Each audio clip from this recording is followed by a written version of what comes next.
Good morning, everyone. Welcome to the Police Service Board meeting for July 13th. It's my sister's birthday today. Oh, she's old. I would And like you're to not. call the meeting to order. No, I am 8 years younger than her. Are there any pecuniary interests? No. Perfect. Delegation? None? Perfect. Prior meetings minutes. Any questions off the minutes? I moved to move them. Move to make a motion? Yeah, I can move it. Perfect. All in favor? Motion carried. Any business arising from the minutes? None? Just the one thing that was mentioned in there about the information regarding license renewals. Yes. We've got some information that we just got it a couple days ago that we're gonna circulate it to our social media contacts. We'll get that out So we'll go through your constant contact Yeah. so everyone gets it. and share it to Facebook as well. Perfect. Yes. With regard to the, I just want to follow up from the sergeant with regards to number 2 vehicular noise concerns and what they've done since the last meeting, if they've talked to people and everything like that and how that's going. Perfect. So- So that will be part of our new business. Yes. And I was just gonna comment that the bike rodeo was held and I don't know, was the attendance good? Yeah, good. Awesome. Nice to see it be brought up and then happen. I know, right? Yeah, These guys are great. I know. I know. Okay. Perfect. So then would you like to do your report? Sure. You're welcome.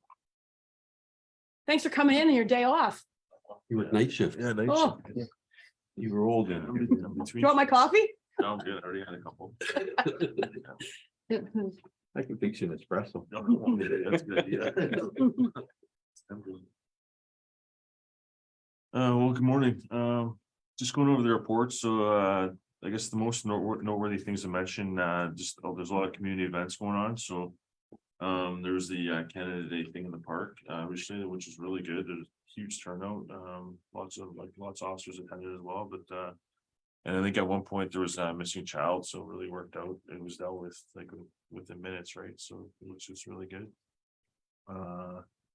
Again, and then there was they did some bicycle training in May.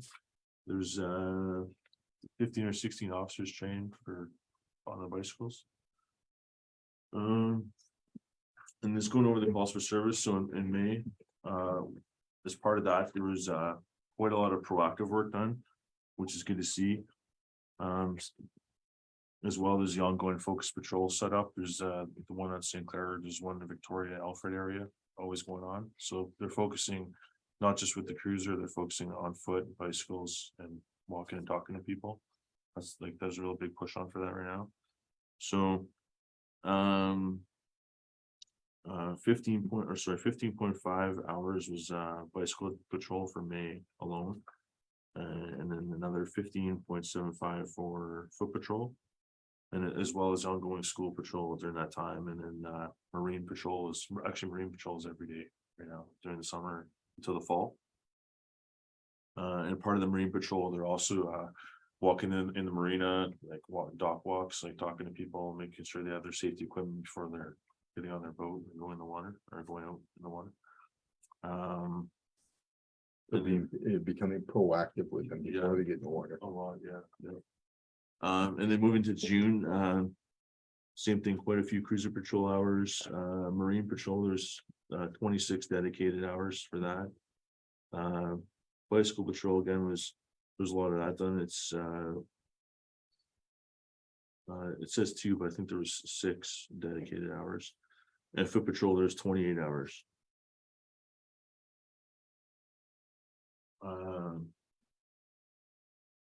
And then just for other units taking part and stuff in Point Edward, there's the community street crime units dedicated quite a bit of time to checking with the hotel owners and managers and making sure, because there's quite a big problem with thefts and stuff in the parking lot. So they've been really talking to them, like taking measures for proactive stuff, video surveillance, and then just hanging around the area more and spending time there, so people know the police are there literally. So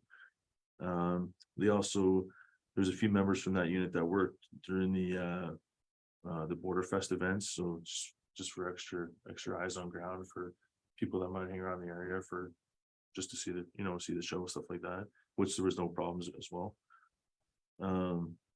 Extra surveillance for just checking out any drug trafficking that may be going on in the area, which no reports that either, which is good.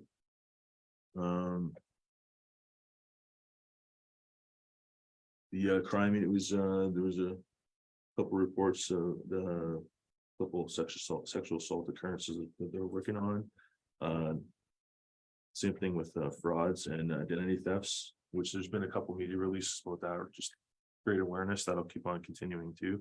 I think the media officer has a couple things lined up for going forward for the fall for sure, for more presentations, just for fraud especially, and the scams kind of occurrences. And again too, there's a member from the OPP polygraph unit that's coming to the area to assist with the investigation for cyber crime. And you probably seen on the Facebook page, there's that photo with Mr. Gordon, which is great. Mhm. Foot patrol right past his house, so that was good. That was good that he did that. Yeah, he came right out, got his picture taken. Good.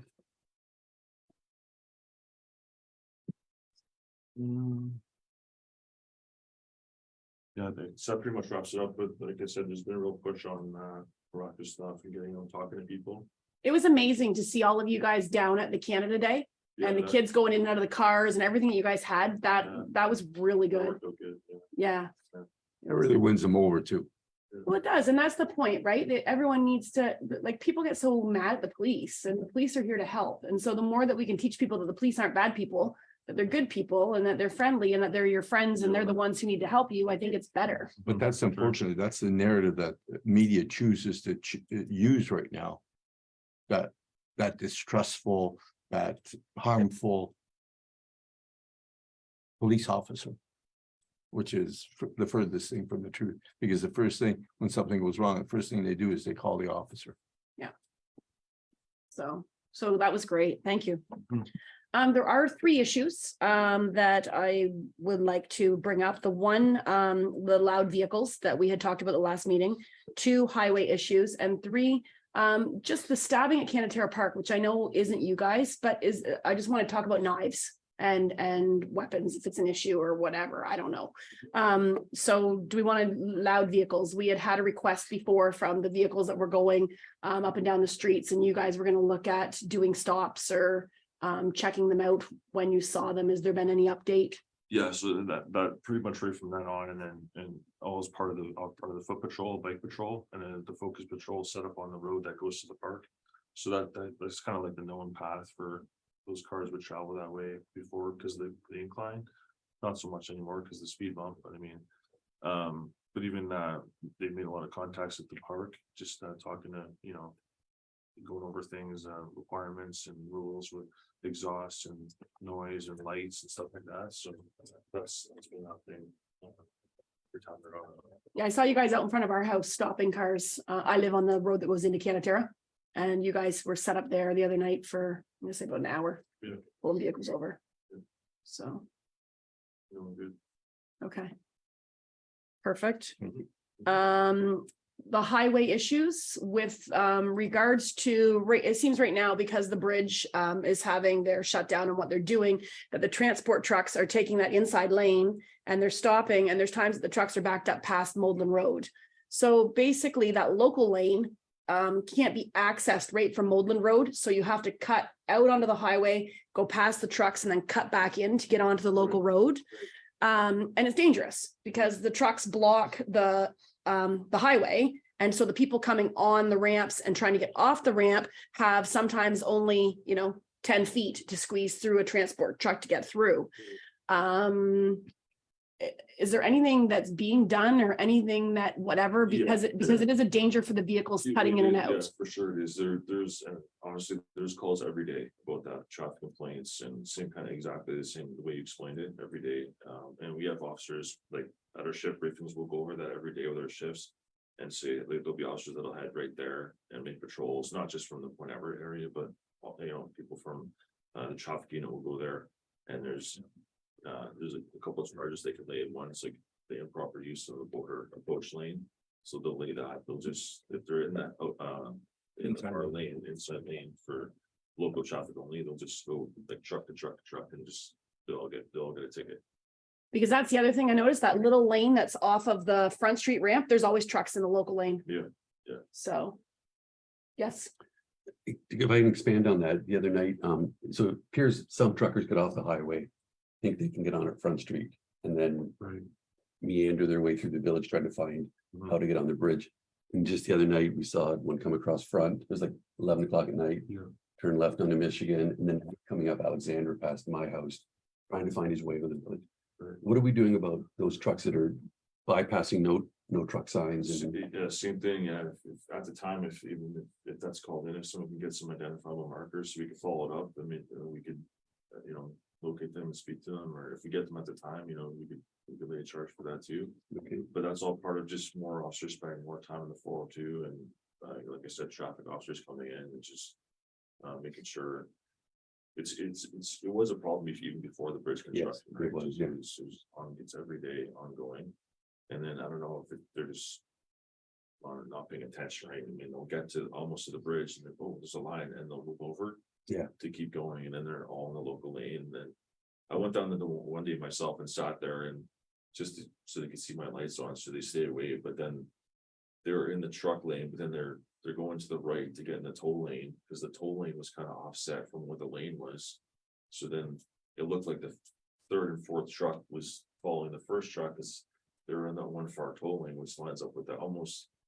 It lines up better with the local lane than it does the truck lane.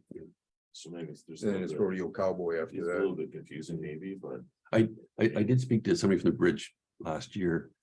And they want to put a Jersey barrier along the local lane, and the trucks have to, but they said it comes down to dollars and cents. So that's their ultimate goal, is to have a Jersey barrier that whole length of it and prevent them from Yeah. crossing over. well, it would be nice if Point Edward could actually get on the bridge in Point Edward, right? Yeah, Like if we yeah. could have that A local little lane so history that on we that. could. When go through. when we were on the board and we were planning all this logistics. Okay, we mentioned that at the time, that was vetoed by Ottawa.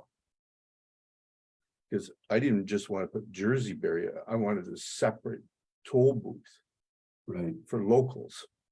And we wanted one of those steel barriers that after a certain height you couldn't cross. right.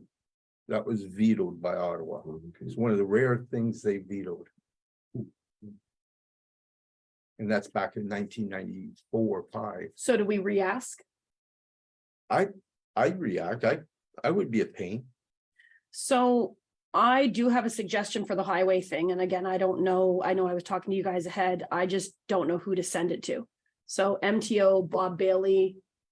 Is there anybody else? The OPP, it's OPP. their jurisdiction, the highway, right? Would make sense, right? Mhm. Somebody upstairs could look at it. Okay. I'm just thinking because that would solve all the problems right No, there. That yeah, car- I if would they also- blocked it off and wrote no stopping. I would also let Federal Bridges know. Okay, Okay, because they have their communication network. okay.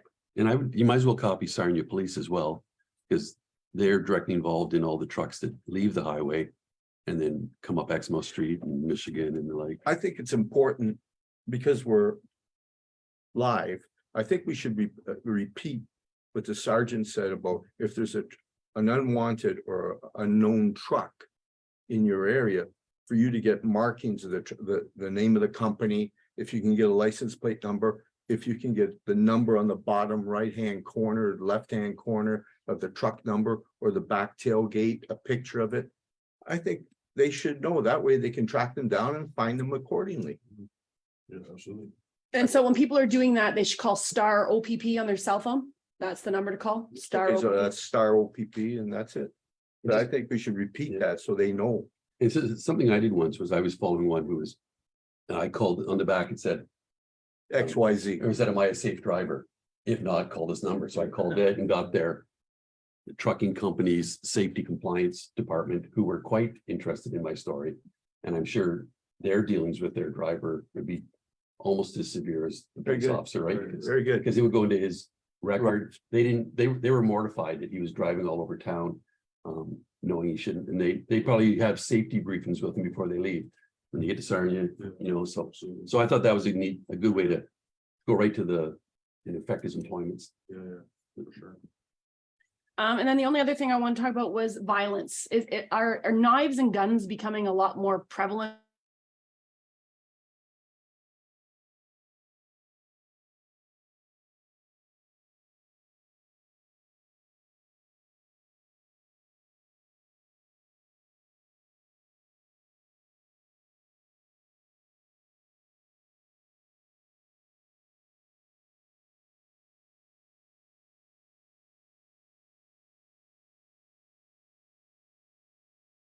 Like that at all, Okay, you know, family disputes, stuff like that, but nothing, we don't get a lot of call with weapons. Stuff like that, no.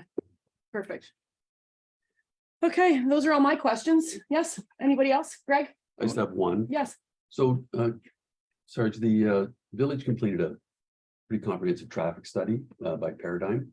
And I'm wondering, Jim, have we sent it to the OPP to ask some of their traffic management people to? We have not. Okay, I'm just thinking if we could send it along to, and then you could forward it to whomever is an expert in traffic. Because there are some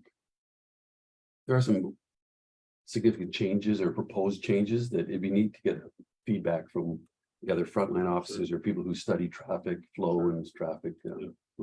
So Jim will send that along and then we can get some feedback. You're a traffic guy, aren't you? Yeah. You'll do. Yeah. Exactly. It'll get done faster too. Yeah, but red light, yellow light, green light. Okay, Lou, do you have any other questions? No, you asked my question. Thank you. Okay, perfect. Thank you so much, Chris. Appreciate it. We need a motion to receive and file the monthly So moved. report. Moved by Lou, second by Greg, all in favor, motion carried. Thank you. Okay, financial statements. Are there any questions or issues with the financial statements? They seemed pretty straightforward. Could I get a motion to approve the financial statements? Lou, seconder. Greg, thank you. All in favor? Motion carried. Perfect. Next meeting date. September. I think it says on there, no, it doesn't. Sorry. 14th, The power outage for That'd be a good guess. the 13th is the Mary's barbecue. Yes, September 14th, 9 AM.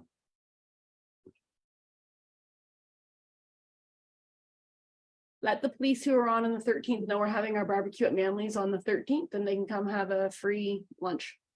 Sure. Thanks. Mhm. Not to be missed, What's that? not to be missed. It's a good. It's fine. Okay. Anything else? Perfect. Then I would like to adjourn the meeting. Moved by Lou. Perfect. Thank you, guys. Okay. Oh, look at that.